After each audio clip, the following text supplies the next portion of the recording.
Shalom Bapak Ibu Saudara, apa kabarnya? Saya percaya kita semua tetap dalam pemeliharaan Tuhan. Kembali lagi berada di dalam acara Go Sharing Life. Kali ini saya akan membagikan tentang tetap kuat di dalam masa kesesakan. Yuk kita baca ayatnya di Amsal 24 ayat 10. Tuhan bilang, firman Tuhan berkata, "Jikalau engkau tawar hati dalam masa kesesakan, kecilah kekuatanmu." Jadi kali ini saya mau bahas tentang tokoh Alkitab yaitu Daud, di mana di 1 Samuel 30 Daud berada dalam kondisi yang tertekan. Jadi Daud dan rakyatnya waktu itu lagi dalam perjalanan mau berperang.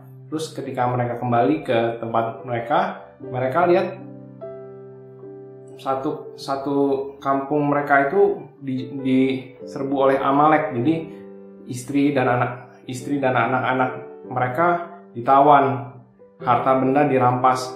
Jadi waktu itu kondisinya Daud sangat tertekan dan rakyat mau melempari Daud dengan batu. Tapi firman Tuhan berkata di situ Daud menguatkan hatinya, menguatkan kepercayaannya kepada Tuhan, dan dia lalu bertanya kembali kepada Tuhan, bisa nggak nih direbut kembali? Dan waktu itu Tuhan bilang bisa direbut kembali. Akhirnya Daud tetap kuat dan mereka kejar, dan singkat cerita apa yang dirampas oleh orang Amalek itu mereka bisa rebut kembali. Jadi di sini kita belajar dalam kondisi yang begitu tertekan, Daud tidak menyerah. Daud tidak putus asa, tapi Daud menguatkan kepercayaannya kepada Tuhan dan dia mengandalkan Tuhan sehingga akhirnya apa yang dirampas dari Daud itu bisa direbut kembali. Demikian juga kita saudara-saudara dalam kehidupan kita seringkali pasti ada kondisi di mana kita mengalami tekanan, mengalami kerugian, mengalami masalah, dan saya ingin mengingatkan bagaimana respon kita ketika kita mengalami masalah. Saya sendiri baru-baru ini diizinkan Tuhan mengalami tekanan yang cukup membuat saya stres, membuat saya putus asa.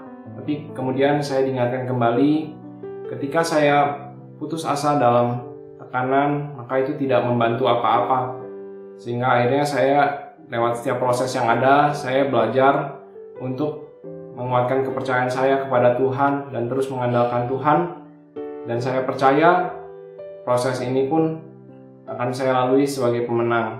Dan saya juga percaya dengan Bapak Ibu Saudara, apapun yang Bapak Ibu Saudara alami saat ini, percayalah bahwa Tuhan kita setia.